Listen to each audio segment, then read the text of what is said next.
Eh bien bonjour tout le monde et bienvenue pour un nouveau Parlons Box, un Parlons Box un peu spécial car aujourd'hui on va pas parler d'un combat de boxe qui vient d'avoir lieu, on va parler de ce DVD, voilà, Facing Ali. Donc ça parle de plusieurs boxeurs qui ont affronté Mohamed Ali, George Chuvalo, Sir Henry Cooper, George Foreman, Joe Frazier, évidemment on va parler de ce combat-là qui a eu lieu en 71, Larry Holmes, alors là je sais pas comment on prononce, si on prononce Ron Lyle ou Ron Lille, je sais pas, Ken Norton, Eddie Shavers, Leon Spike et Ernie Terrell. Donc des légendes, voilà, des légendes, hein, des mecs qui ont pesé dans le game. Donc ça dure 1h37, voilà, c'est un documentaire qui a été fait en 2009. Et si jamais vous pouvez le trouver à Cultura, moi je l'ai trouvé à Cultura avec le t-shirt pour 10 euros seulement, ouais, 10 ou 15 euros je crois, je sais plus. Mais voilà, moi j'ai trouvé à Cultura, du coup je l'ai pris, je l'ai regardé. Puis je me suis dit que ça serait intéressant d'en faire une vidéo.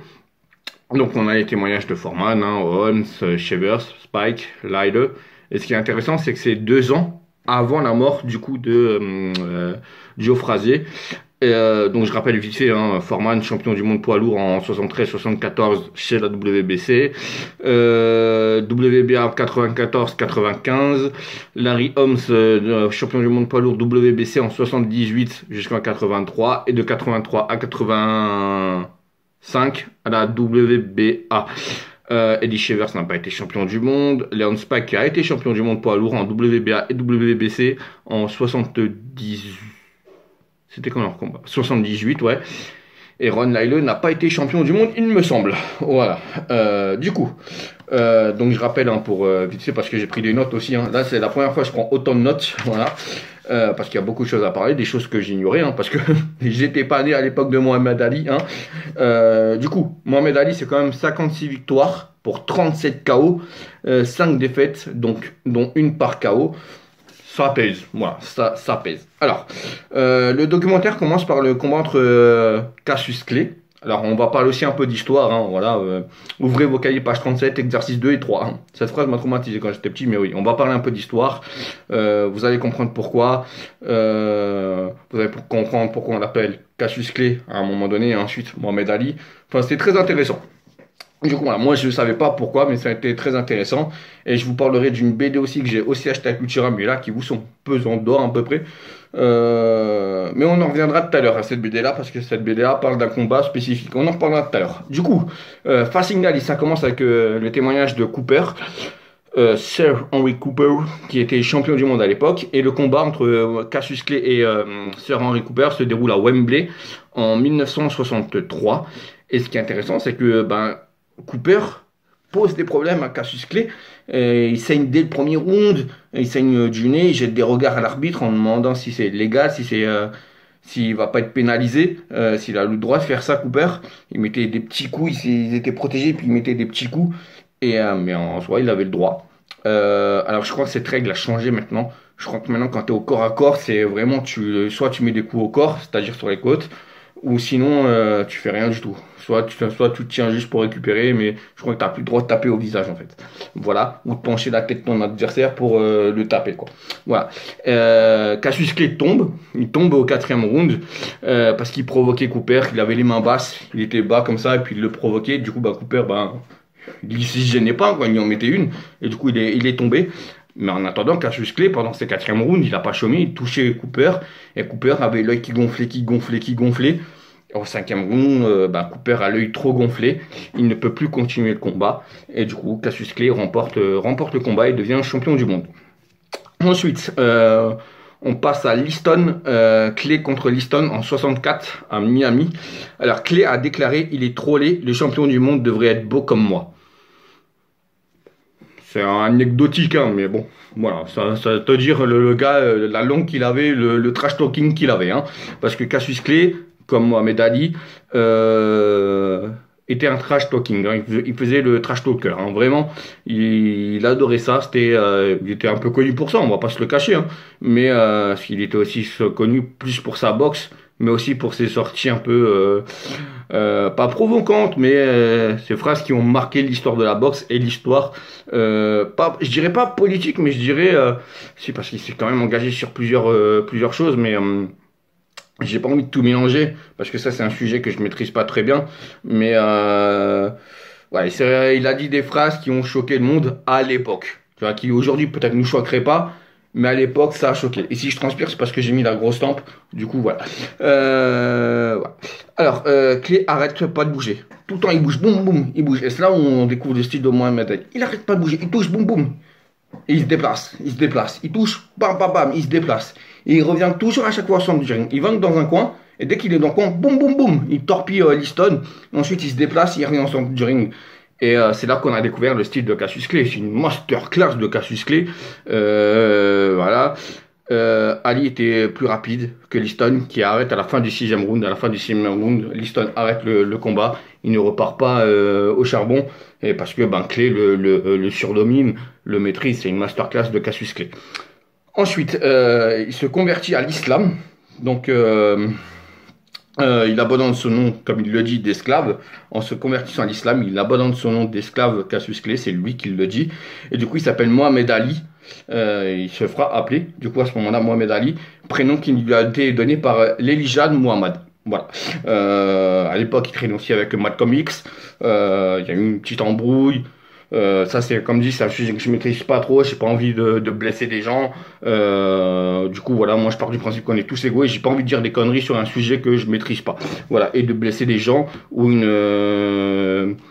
ou de blesser quelqu'un qui se sent intégré par ça. Enfin bref, j'ai même pas envie de parler de ça. Même ça, je crois que je vais le supprimer au montage cette phrase-là, mais j'ai envie de blesser personne. Du coup, il se fait appeler Ali. Et du coup, on a Mohamed Ali contre Liston 2 à Lewiston aux USA, c'est aux USA, en 1965. Et Liston tombe KO au premier round.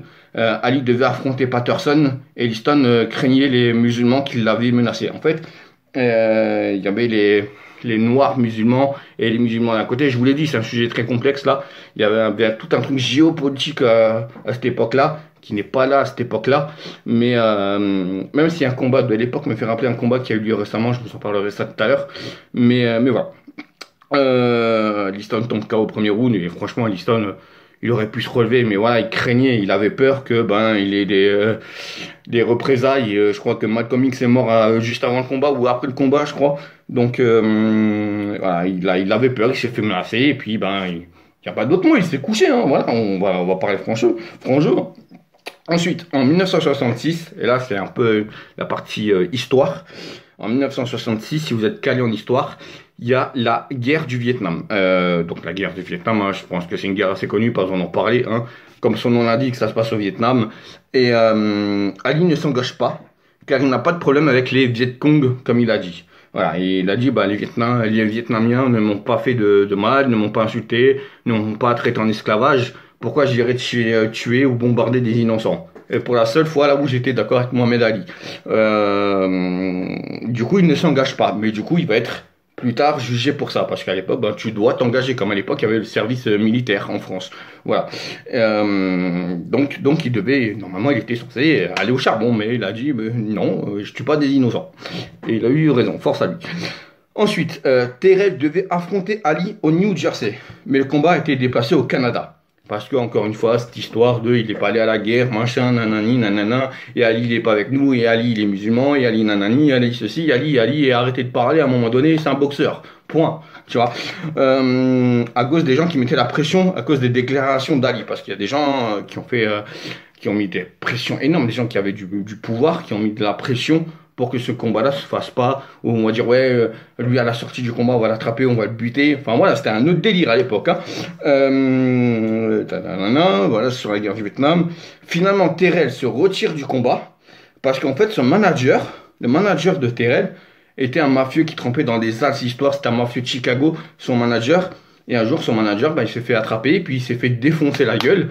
Et du coup, il s'est fait passer à tabac, son manager, et du coup, il a préféré se retirer du combat. Il n'avait plus de manager, il n'avait plus personne avec lui. Du coup, il se retire du combat. Mais en attendant, Ali doit bien affronter quelqu'un. Et Ali affronte Chuvalo. D'ailleurs, Chuvalo, comment il m'a touché. À un moment donné, Chuvalo va parler de ses enfants. Chuvalo avait une femme. Et avec cette femme, il a eu 4 enfants. 3 garçons, une fille. Un qui est mort d'overdose, un qui s'est tiré une balle, sa mère la femme de Chuvalo qui s'est suicidée 4 jours après que l'autre s'est tiré une balle, et il lui reste que sa fille. Voilà.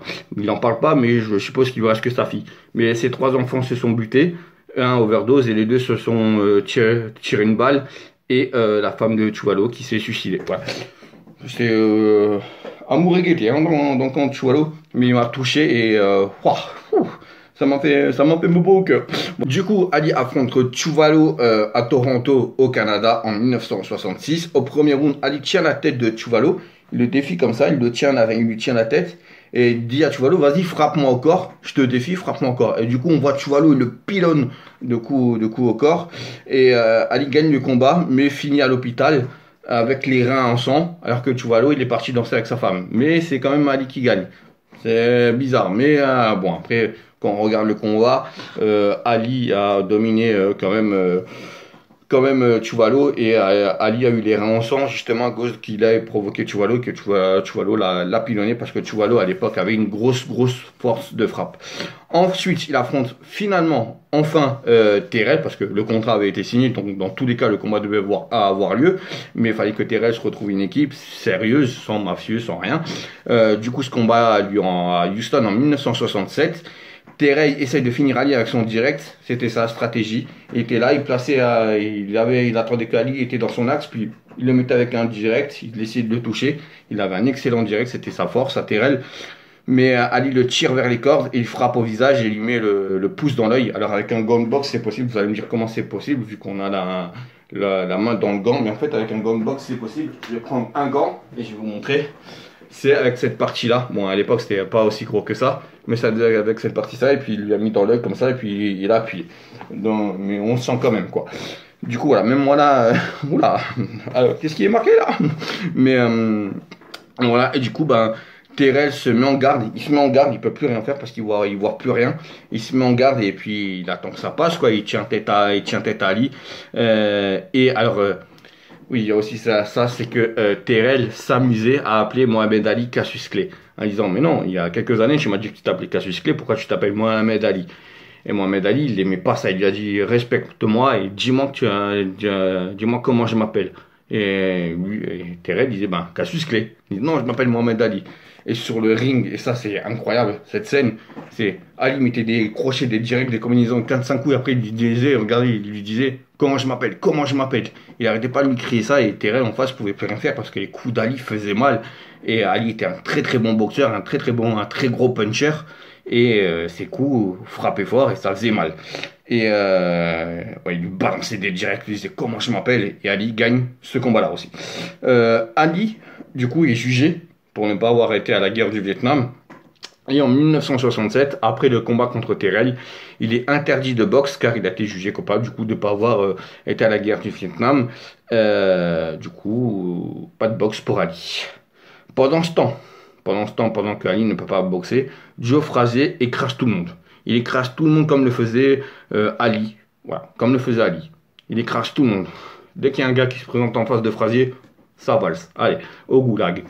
Et du coup, en 1970, on a le retour d'Ali. Et finalement, il peut reprendre la boxe et on a le retour. Mais du coup, tout le monde veut voir Frazier contre Ali.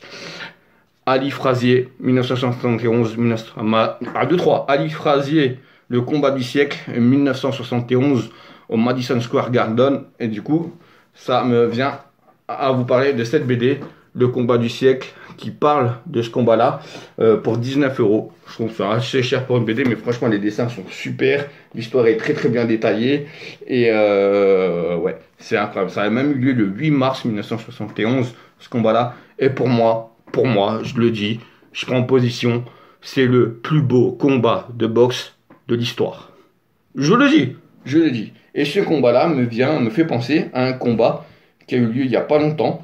C'est Wilder contre Fury 1. Pourquoi? Fury, à l'époque où il bat Klitschko, ça valse. Les adversaires, les uns après les autres, ça valse. Après, il est suspendu, dopage, ils sont dans l'alcool, il a essayé de suicider, on connaît l'histoire. Pendant ce temps, on a Wilder. Duo passe, ça y va. Allez, ça défile. Ortiz, ta. Et Fury revient, et ça valse. Les adversaires au goulag, hop. Et finalement, on en vient à Fury Wilder. Voilà. Et on va avoir Fury Wilder 3 très bientôt, comme il y a eu Ali et Frazier. Voilà, parce qu'il y a eu 3 Ali et Frazier. Il y a eu 3 combats entre ces deux-là. Donc, mais ça, on va en parler. Alors, combat du siècle. combat fantastique, hein. Même si Ali ne se bat plus aussi bien qu'en 66, forcément 3 ans d'arrêt, tu t'entraînes pas de manière intensive parce que tu sais que derrière tu vas pas prévoir de combat, que t'as pas d'échéance. Au 11e round, il manque de tomber de KO. Ali manque de tomber KO. Il est dans les cordes et c'est les cordes qui le retiennent parce que sinon il tombait KO. S'il n'y avait pas les cordes, il tombait et c'était fin du combat. Au 15e round, Ali tombe KO. Cette fois-ci, Ali tombe. Il n'y a pas les cordes pour le retenir. Frazier était puissant. Pour moi, on peut comparer Frazier à Wilder sans le trash talking et on peut comparer Ali à Fury. Voilà, avec le côté un peu plus trash talking de Ali. Voilà. Du coup, il tombe KO, mais il se relève tout de suite pour montrer aux arbitres que ouais, les gars, je suis tombé, mais je suis là. Mais finalement, c'est Joe qui remporte ce combat-là. Joe Frazier était prêt à mourir sur le ring. Ça se voit, ça se voit. Quand il boxe, quand il reçoit des coups, il est prêt à mourir sur le ring et à tout donner. Et du coup, il remporte très logiquement ce combat. Il était un poil au-dessus de Mohamed Ali. Ensuite, Ali affronte Ken Norton en 1973 à San Diego. Du coup, Norton pose de sérieuses difficultés à Ali, qui arrive à bien contrer. C'était la stratégie de Norton. Attendre qu'Ali lance des attaques, essayer d'esquiver pour recontrer derrière.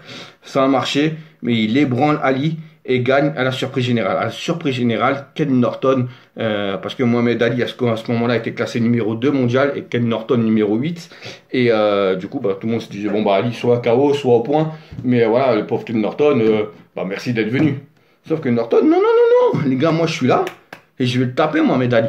Et c'est ce qu'il a fait. Il l'a pas mis KO, mais il avait une bonne stratégie. Et à la surprise générale, il gagne ce combat-là. Du coup, deuxième défaite pour Ali. Ensuite, Ali affronte George Foreman. Et George Foreman, c'est un peu comme si c'était un camion de 38 tonnes. Oh, il y a des trucs qui tombent. C'est comme si c'était un camion de 38 tonnes qui vient vous écraser en pleine face. Et que Mohamed Ali, c'est une Kadja qui vous fonce dessus, quoi. Du coup, imaginez les deux qui se rentrent dedans. Ça promet un beau combat. Du coup, ce combat a lieu en 74 à Kinshasa, au Zaïre. Et Foreman promène Ali. Il le promène. Il le rue de coups. Il le 1, 2, 3. Il le rue. Ah, il n'y a pas d'eau là. Il n'y a pas d'eau pour ce ballon box. C'est triste. Ça a noté. Bon, bref. Il le rue de coups, mais il n'arrive pas à le finir. Et on voit que ça frustre Foreman. Il est énervé de ne pas pouvoir le finir parce qu'il se prend des coups, des directs. Il a la mâchoire cassée. C'est sûr, certain, il a la mâchoire cassée. Il se prend des coups, mais il ne peut pas poser de problème à Ali qui ne tombe pas KO et qui n'arrive pas à le finir, tout simplement. Ali le nargue et bloque les coups. Ali, du coup, voit que Foreman est énervé. Du coup, il le nargue un peu pour l'énerver encore plus et qu'il sort de son combat. Et en plus, il bloque les coups, il commence à bloquer les coups. Il y a des répliques, il fait tomber Foreman au 8e round et gagne et redevient champion du monde. Il a commencé à bloquer les coups, à rendre les coups, à contrer. Et Ali a surdominé ensuite en deuxième partie de combat Foreman. Et il le stoppe au 8e round. Ensuite, on a Ali contre Ron Lyle, je veux dire Ron Lyle, à Las Vegas sur 75. Lyle essaye de surpasser Ali, mais n'y arrive pas. L'arbitre arrête au 11e round. Lyle a essayé, tant bien que mal. Mais Ali était au-dessus de Ron Lyle à ce moment-là et n'a rien pu faire pour stopper Mohamed Ali. Ali contre Joe Frazier 3. Alors, on est à 1 partout, parce que Ali a gagné le deuxième combat. On y passe assez rapidement parce qu'il y a eu un peu une petite controverse. Il y a certains qui disent ouais, on n'aurait pas dû arrêter le combat. Enfin bref. Le combat a lieu à Manille, en Philippines. C'est le remake de 71. C'est le remake de 71. Une vraie guerre. L'œil droit de Frazier se ferme. Comme celui de Cooper. L'œil se ferme petit à petit et Frazier ne voit plus rien. Et du coup, le combat est arrêté. Et du coup, ça fait 2-1 pour Ali. Ensuite, en Ali contre Eddie Chevers en 71 à New York. Du coup, Ali contre Ali contre Chevers, en 1977 à New York. Chevers allume de coups Ali qui essaye de contrer et bloquer. Mais le problème, c'est qu'on voit que Mohamed Ali, il est là depuis quelques années. Il a perdu 3 ans aussi. Il commence à être sur le déclin, il est sur la pente ascendante où on commence à dire Mohamed Ali serait temps qu'il arrête de faire attention, de ne pas faire le combat de trop. Mais pour l'instant, Ali arrive à rester frais et torpille Shivers, il le torpille de coups, il fait parler aussi son expérience et il remporte ce combat-là. Mais ça a été très limite, c'est pas un vol, hein, mais ça a été limite et tout le monde s'est dit, oh, attention, Mohamed Ali, attention de ne pas faire le combat de trop. Ensuite, il affronte Leon Spike en 78 à Las Vegas. Et là, Spike détruit Ali. Il le détruit. Ali le dit lui-même qu'il n'est plus le boxeur d'autrefois et qu'il ne s'était pas assez entraîné pour ce combat-là. Et du coup, Leon Spike s'impose assez largement. Alors, il ne met pas KO, mais il s'impose aux yeux de tout le monde. Leon Spike a surclassé Mohamed Ali. C'était pas une masterclass parce qu'il lui a quand même posé des problèmes. Mais parce que ça reste Mohamed Ali en face et pas le boxeur du coin. Mais là, tout le monde s'est dit, bon, Mohamed Ali, terminé. On le verra plus sur un ring. Il va sûrement annoncer bientôt sa retraite. Et voilà, terminé. Ali prend sa revanche contre Leon Spike en 78, toujours la même année, à la Nouvelle-Orléans. Et cette fois-ci, Ali a une stratégie. Ali ne fait pas du Ali tout simplement. En fait, Ali s'agrippe à Leon Spike et le frappe. Et du coup, pendant ce temps-là, il marque des points et le surclasse un petit peu. Pas beaucoup parce que, comme il l'avait dit précédemment, quelques mois plus tôt, c'est plus le boxeur d'autrefois, il est plus aussi frais qu'avant, qui se balade, qui revient en centre du ring, qui vole comme un papillon et qui pique comme l'abeille. Il n'est plus ça. Et du coup, il faut qu'il s'adapte. Et du coup, s'adapter face à Leon Spike, c'était s'agripper et mettre des coups, pas en douce, hein, mais s'agripper, toucher pour marquer des points et gagner le combat. Et devenir ainsi 3 fois champion du monde. Et on termine Ali contre Holmes en 1980 à Las Vegas. Et là, tout le monde le voit. Ali est fini. Il est trop vieux. Faut qu'il passe à autre chose. Et du coup, Holmes le balade, mais n'arrive pas à le finir. Il le balade, mais il n'arrive pas. Franchement, faut mettre fin à cette boucherie, comme l'a dit le commentateur de l'époque. Holmes torpille de coups Ali. Et Ali n'arrive pas à le toucher. Tente des choses, mais Holmes arrive à contrer ou à esquiver, et du coup il se fait démonter. Voilà. Honnêtement, Ali se fait démonter, et finalement c'est le clan d'Ali qui met fin au combat. Alors il l'a pas mis KO, personne n'a mis KO Mohamed Ali. Techniquement c'est dit comme un KO, mais techniquement c'est plus arrêt du clan, arrêt du boxeur que KO, quoi. C'est pas, il n'a pas été compté jusqu'à 10 pour un KO. Et ensuite, Ali est atteint de Parkinson et mourra en 2016, comme on le sait tous. En octobre 2016 ou novembre 2016, il me semble. Mais il décédera. Personnellement, j'ai adoré ce DVD. C'est toujours intéressant de voir l'histoire de la boxe qu'ont fait les précurseurs un peu de la boxe, et qu'on voit qu'il y avait déjà du trash talking à l'époque, qu'on voit aussi maintenant pourquoi le Madison Square Garden en boxe c'est une salle mythique, parce qu'il y a eu des combats mythiques, notamment Ali Frazier. On voit aussi qu'à Wembley, l'Angleterre, c'est une salle mythique aussi, enfin c'est un stade mythique en dehors du football, mais je parle là uniquement pour la boxe, notamment parce qu'il y a aussi eu ce fameux combat entre Joshua et Klitschko. Donc ouais, ça prouve la légende de Mohamed Ali. Alors personnellement, moi je dirais pas que je n'aime pas Mohamed Ali, mais je n'aimais pas ses sorties de trash talking. Moi j'aime pas le trash talking. Voilà, je pense que vous le savez, hein, si vous regardez tous les parents de boxe.